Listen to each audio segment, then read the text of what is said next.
Hello. Passionate about sustainability, energy, and climate? You're in the right place. Welcome to Energetic. I'm Maureen Cornelis, and together we will engage with people who dedicate their lives to climate justice and making a just energy transition happen. They may be activists, scientists, policymakers, or other enthusiasts, just like you. Let the life stories and insights inspire you to build a better future for people and the planet. I'm Manjili, the Unstoppable Executive Director of the Carbon Neutral Cities Alliance, CNCA, a global network of trailblazing cities leading the change in climate action. Simone is driving CNCA's strategic development and groundbreaking initiatives. His mission, to empower member cities in pioneering innovation and paving the way for climate-neutral cities worldwide. With over 20 years of experience spanning the United States, Europe, and the Middle East, Simone's expertise knows no bound. He has worked tirelessly across local government and cities, nonprofits, and the private sector, championing a wide range of initiatives dedicated to forging a just and sustainable future. But it doesn't stop there. Simone's true passion lies in collaborating with city stakeholders and communities at the intersection of climate change and sustainability. Simone has also inspired students worldwide through teaching and collaborations with prestigious educational institutions, emphasizing the significance of territorial and environmental planning. So, Simone, welcome to Energetic. Thanks so much, Maureen. It's a pleasure to be here. And thanks for the gracious introduction. Thank you so much. So, Simone, how did you get into this field? I mean, were you born first in Italy or in the US? I'm always confused. I was born in Milano, Italy, and actually moved to the States when I was a young child with my family. Spent about 20 years in the States. Oh, wow. So you're a real citizen of the world with a very thorough understanding of both sides of the Atlantic. That's how I feel, absolutely, having sort of straddled both Europe and the US for many decades now, and other parts of the world. I've been extremely lucky and privileged to have traveled and worked in many regions of the world. So I feel very much able to empathize and create synergies and collaborations with different geographies. That's great. But you do that very specifically on climate policies and sustainability. And how did you get into this field? Was there any transformative moment? Was it during your studies? And really, what are your drivers? That's a good question. I think my passion for sustainability and climate really stems from deep experiences in the natural world. I can think back to a really significant experience in Puerto Rico when I was in high school in a service learning program doing conservation work on the island of Culebra, supporting volunteers in leatherback sea turtle conservation. And that experience, I think, really consolidated a great passion for environmental sustainability, natural resources, our natural world, biodiversity, and by consequence, the impact of climate and the necessity and the urgency of conservation and sustainability practice from there. But I think since my work has largely concentrated in urban areas, I think at a certain point I transitioned that passion to sort of understanding how urban development would impact sustainability and climate, a local, regional, and global level. And so I've managed to combine that concentration on environmental sustainability with a passion for urban development and sustainable urban development. Okay. And one of the words you used when we kind of prepared this conversation was ecosystem, which very much relates to natural environments, but you're somehow building ecosystem or sustainable ecosystems in cities as well. And a big part of your job is really to evaluate and then from this evaluation build something. And it was something that you very much did in your previous position at the city of Turin. It's actually how we met when you were working at the city of Turin. And can you tell us a little bit more about this kind of ecosystem thinking that really goes beyond, let's say, straightforward way of thinking that would be kind of narrow-minded? I'm sure that I'd be happy to. And I think I'd pick up where I was heading before. I think that it's essential that we look at our built environment not as separate from the natural world and the ecosystems and the ecoscapes that our cities are an integral part of. And that means understanding how natural systems can grow and thrive within our cities for a number of important reasons. One, the ability of natural ecosystems and nature-based solutions to help us mitigate and help us adapt to climate change, increasing quality of life on a number of fronts. And I think one of my earlier professional experiences was straddling the practice of land conservation and urban development. And so we focused a great deal on creating green infrastructure in urban environments precisely to increase quality of life and to mitigate against climate change.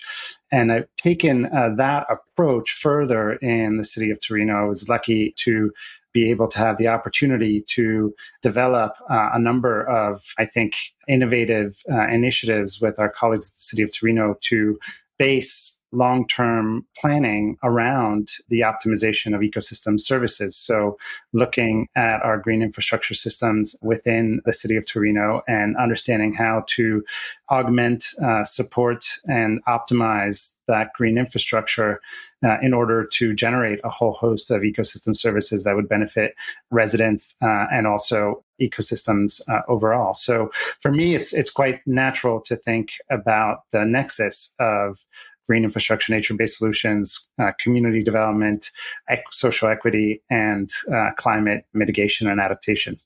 Is there an initiative in particular that you would like to present here, or something that you're very kind of proud of that really could inspire other city representatives to maybe replicate somehow?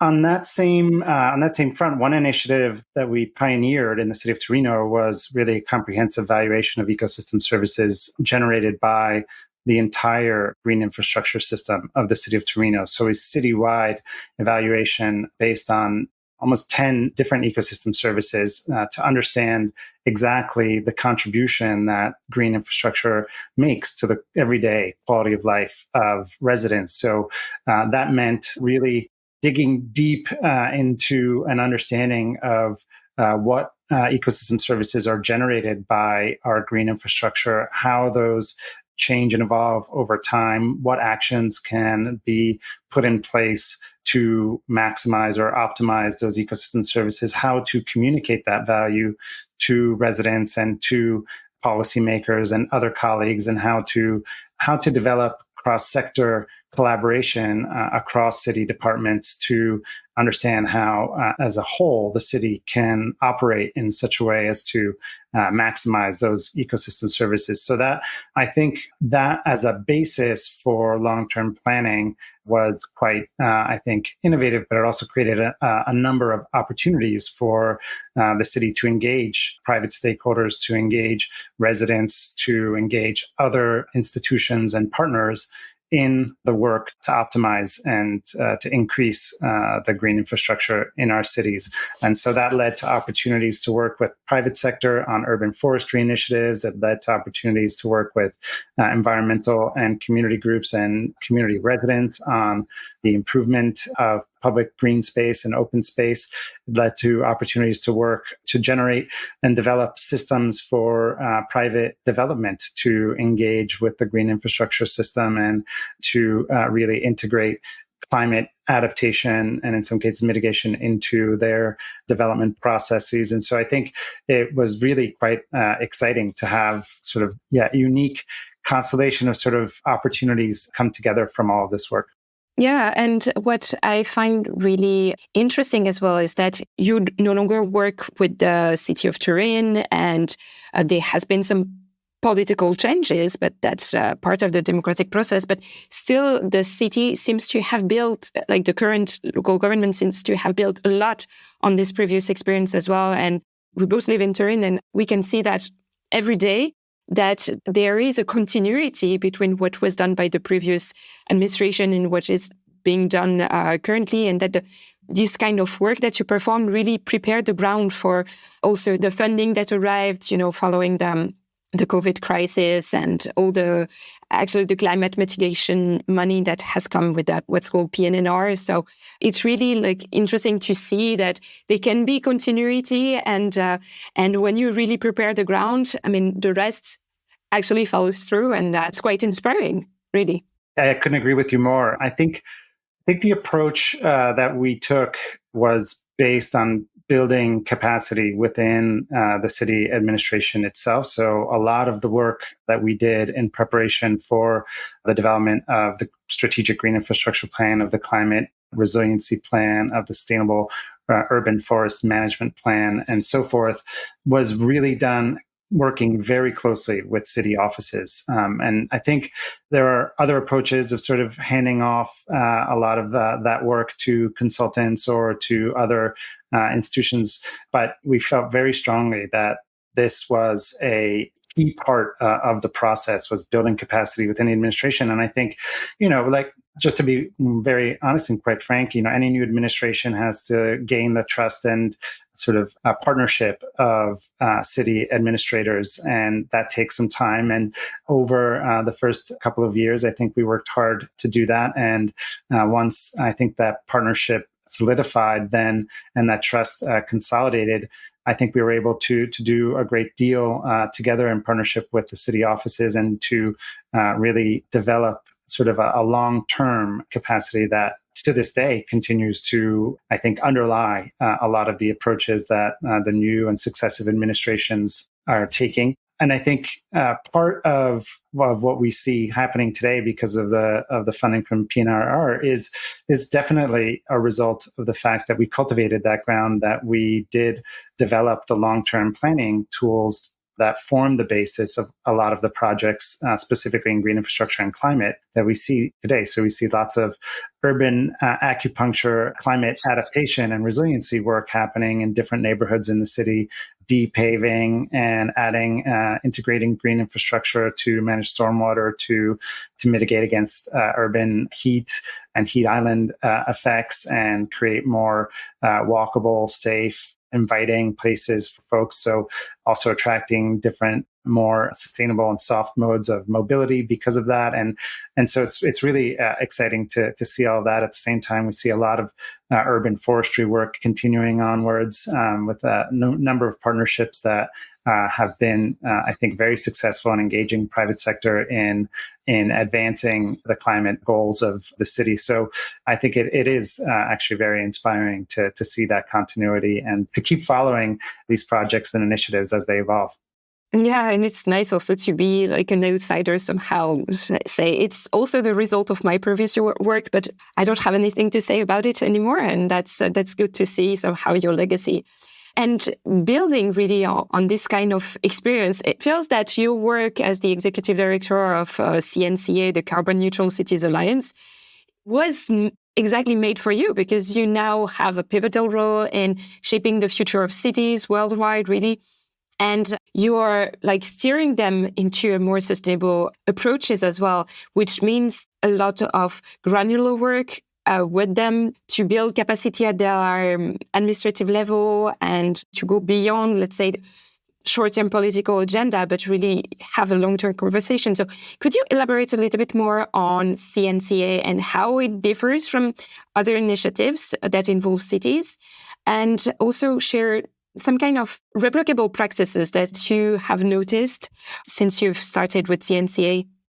Sure, thank you. The Carbon Neutral Cities Alliance is a unique network apart from other city-facing networks, both in Europe and North America and in other geographies.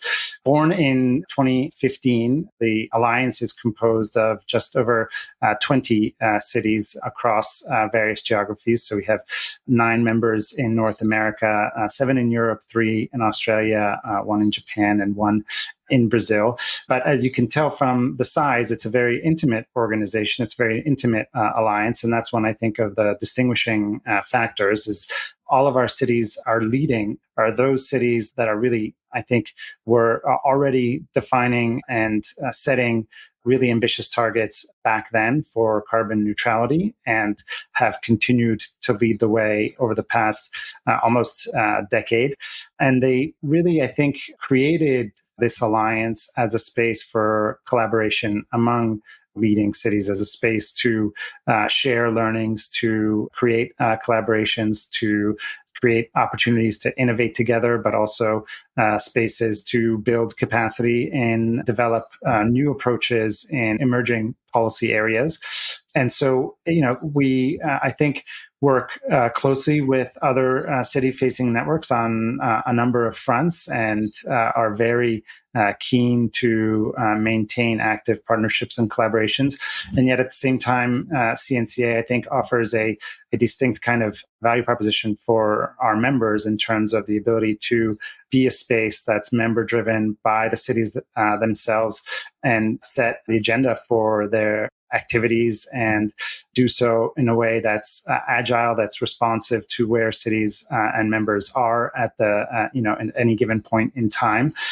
And I'd like to say, I'd like to think of us really supporting our cities in their work. So I think we, as a team of international experts, we certainly do look for opportunities to stimulate and to fertilize our conversations and our policy directions. But at the same time, we follow very much the leadership of our cities and create space for supporting the innovative action and policies that they're really pioneering.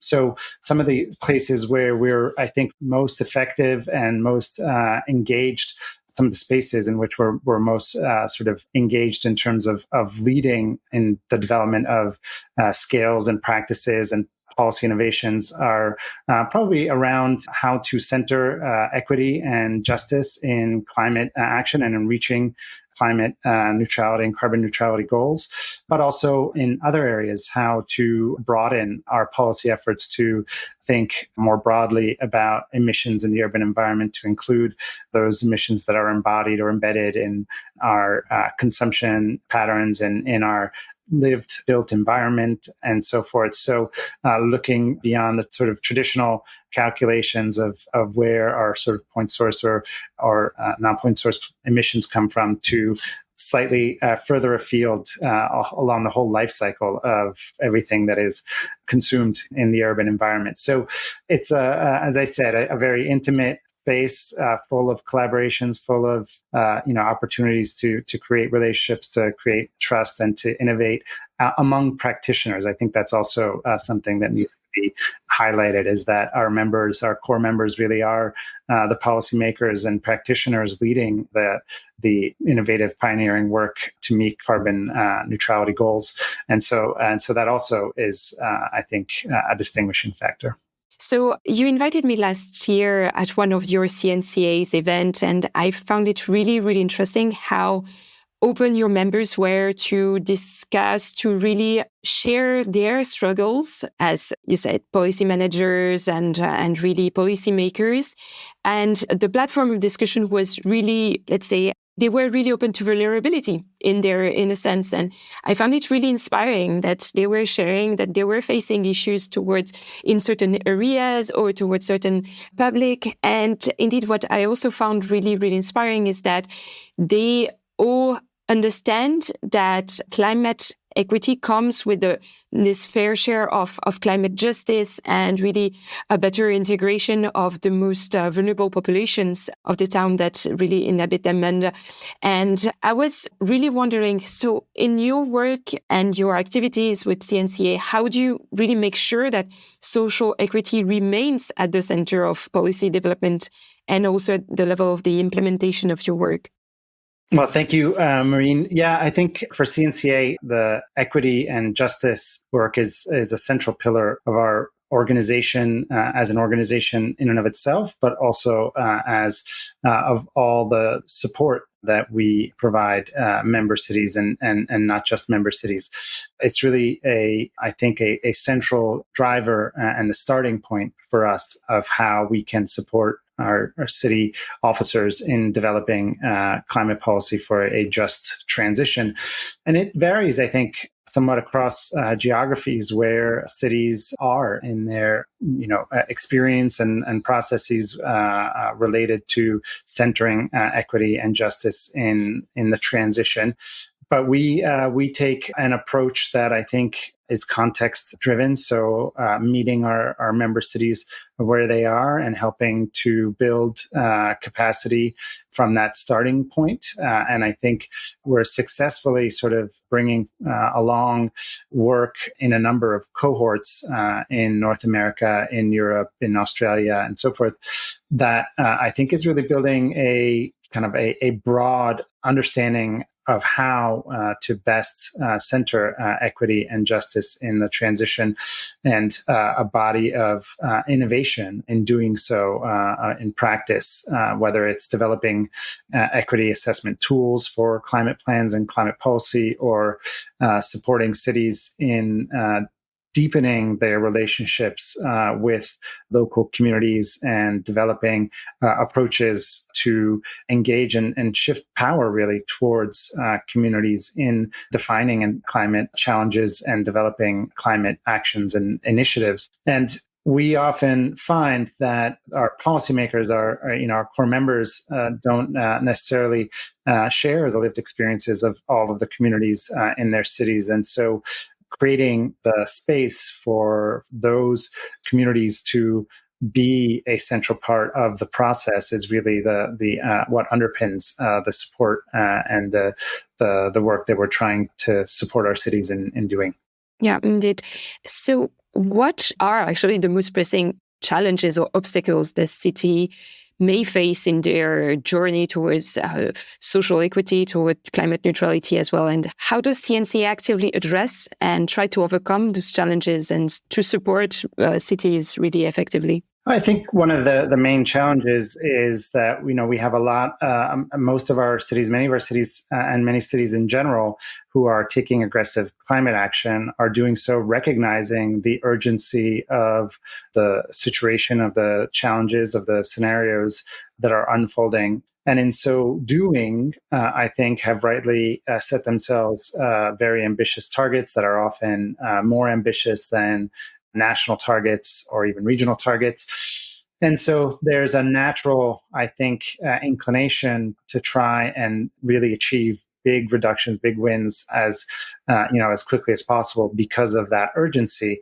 And I think probably for the way we look at our work, one of the biggest challenges is making sure that in the urgency, in the ambition, we don't lose sight of the fact that any policy that we create, climate or not, we need to center the needs of all residents of all communities in our cities. Otherwise, we run the risk of potentially achieving the stated policy goals while exacerbating existing and entrenched inequities and inequitable outcomes. And I think that's the real challenge, is understanding how to balance the urgency of our need to take aggressive measures to reduce emissions, while at the same time doing so in such a way that we are centering the needs of communities. We are taking the time to ensure that climate actions are actually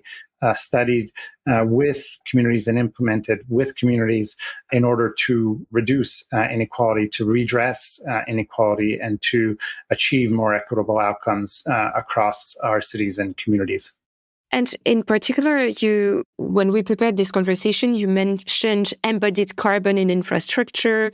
You mentioned also the approach toward consumption-based emissions. And those are really like issues that you seem very, very passionate about. Would you like to elaborate a little bit on this as really tools or instruments to make the cities more resilient to climate change and more equitable socially as well?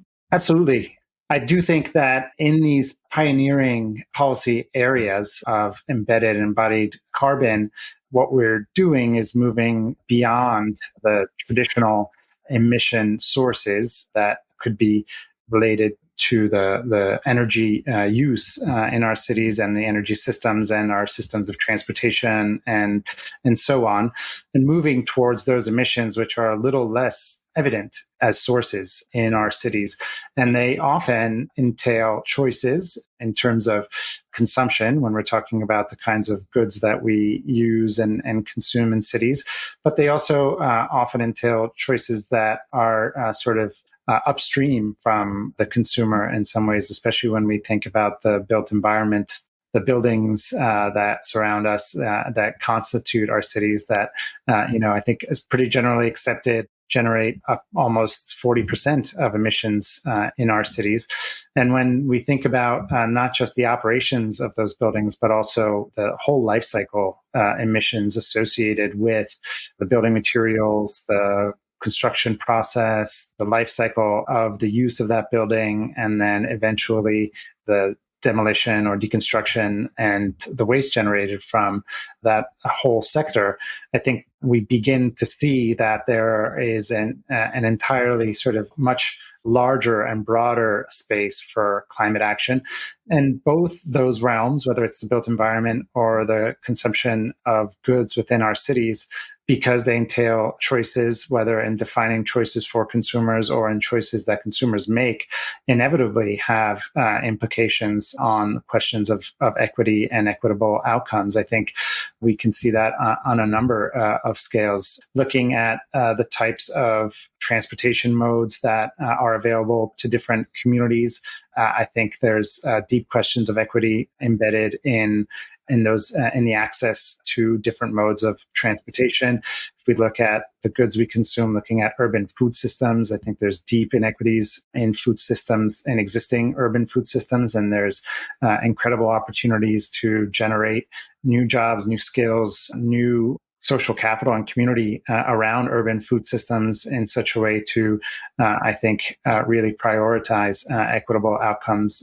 I think the same is true in the built environment. Opportunities to reduce embodied emissions are plenty and can have extremely, I think, can be studied to have extremely beneficial impacts on residents, on communities, both upstream of the construction site and within cities themselves. I do think that this is a space where we need to focus, I think, a great deal of attention, as some of the sort of lower hanging fruit in terms of emissions reductions is consolidated and integrated into urban policy frameworks. I think this is an area that we have to pay particular attention to. And again, really think deeply about the balancing, the equilibrium between the urgency and the opportunity to really use climate action to drive equitable outcomes and not further entrench existing inequities and equitable outcomes.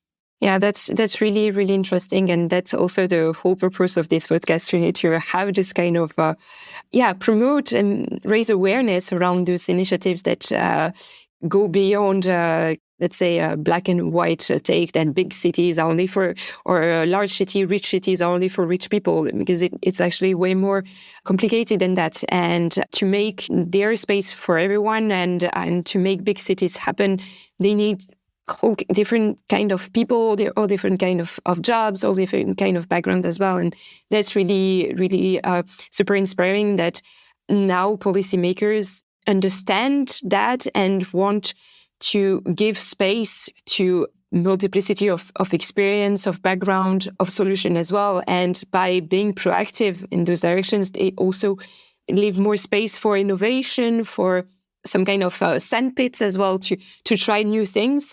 And are there some kind of transversal CNCA initiatives or, let's say, pilot project that could have been implemented by your city members that would be really, really interesting to have this kind of example, really? Yeah, well, I can think of numerous examples. We were, as you know, we convened our members regionally last year rather than having our general annual meeting with all of our membership because we were still concerned about potential travel disruptions related to the COVID-19 pandemic. And we had a wonderful chance to visit, for instance, in Australia, all three of our member cities, and a couple of really, I think, deeply inspiring projects happening in those cities. I can think of one in particular that received CNCA direct support. Took place in Sydney. It was just wrapping up, actually, and it entails looking at ways to really leverage and support communities in offsetting emissions through sustainable Indigenous-led land stewardship, country stewardship practices that ensure the continued permanence of carbon in existing landscapes. And it allowed the city of Sydney to work closely with Indigenous Aboriginal community organizations to explore opportunities for that work to happen in their broader city region and regional landscape, and to really look at some of the challenges in doing so and finding opportunities for that work to really thrive and proliferate. And the project, I think, was highly successful in identifying some of those barriers and then identifying opportunities to, in second and successive phases of the project, to find opportunities and avenues to really overcome some of those barriers and generate more opportunities for, again, valuing Indigenous and Aboriginal knowledge, creating opportunities for sustainable livelihoods in communities, and at the same time ensuring that the carbon potential of those landscapes is maintained, if not increased. So very inspiring work there. We have lots of cities across our geographies undertaking really fascinating work, looking at how transportation systems in northwest of the U.S. can really be studied to reduce emissions, while at the same time creating opportunity for small businesses in priority communities to thrive, for instance. So how are low emission zones that are being planned and implemented, how can they be planned and implemented in such a way as to create new opportunities for priority communities to thrive? And so I think there's a whole host of innovations that our cities are pioneering. And, we create the space for that to happen with support that is flexible and allows cities to really work closely with communities and community-based and led organizations, in creating innovative new projects and approaches that then can be shared across the network and beyond, and set new standards for that kind of work. And if a city would like to join these trailblazing other cities that you're leading, how could they do so? Do they need to be vetted, or can they just apply and be members? Well, they're certainly free to be in contact with us, and all that information is available on our website. We, as I mentioned at the beginning, it's a fundamental sort of characteristic of the organization that there's a certain amount of intimacy. The members all have very ambitious climate targets with related plans and dedicated staff and dedicated resources to the implementation of those plans. And so those are sort of some of the more sort of basic criteria for membership. But at the same time, because it's such an intimate and collaborative community, I think there needs to be genuine commitment to engage with the membership, to be closely involved in the various activities that CNCA leads and provides for members. And finally, I think, related to the broader question of equity and justice as an organization overall, I think we are looking specifically to increase membership and engagement with cities in parts of the world that we're currently underrepresented in. And there's amazing, incredible innovation happening in various geographies where we currently don't have strong membership, that I think would be really an incredible asset for the membership overall to be able to cultivate engagement with and to share and cross-fertilize. Okay, so let me know if this podcast brings new members. That would be really, really interesting to follow up in a year or two to know how this intimate network grows into a little bigger intimate community, and see how together with all those different perspectives, you managed to build a certain vision of the world that really puts fairness and equity at the center. And I found really this initiative really super inspiring. And the mission, as you said, and the value are really at the core of the organization. And still very often we lack organizations that have like such a strong stance on certain issues. So very, very last question, something that you are looking forward to in the coming weeks, coming years, any view on the future, really? I think I'll make it very related to CNCA itself. And we'll be having, for the first time since 2019, we'll be able to have all member annual meeting in 2023, which will be hosted by our member city, Toronto, which we're very thankful for. And I'm just personally super excited to see all of our members come together in one place to really be a part of a convening that I think is truly unique and memorable and creates opportunities that can really help our cities sort of really recharge and continue to drive innovation and build those relationships and rekindle those relationships in order to really have the basis for collaborative, cross-member, all-membership learning. So that's truly exciting for me, and I'm sure will be inspirational for all our members. And I'll be looking forward to sharing out on how that goes once we've had a chance to convene. That's great. So, please follow Simone on LinkedIn and follow CNCA. Check their website as well to learn more about the initiatives. I mean, the one in Sydney, you'll have to give me more details. I will put that in the show notes because that sounds really, really super promising as well, and a great deal of inspiration for all the communities worldwide that aim to have a better engagement of everyday people, of lived experience, of underserved communities as well. So thank you so much, Simone. Thank you, Marine. It's a pleasure to be here. And thank you so much for the opportunity. Thanks for listening to Energetic. I hope you enjoyed our deep dive into sustainability and the just energy transition with the most inspiring stakeholders. All links and resources are in the show notes. Don't forget to subscribe. And if you like this podcast, why not recommend it to a friend or a colleague? To continue the conversation, head on over to Twitter or LinkedIn. Thank you for lending your ears. That's all for this episode. Until next time.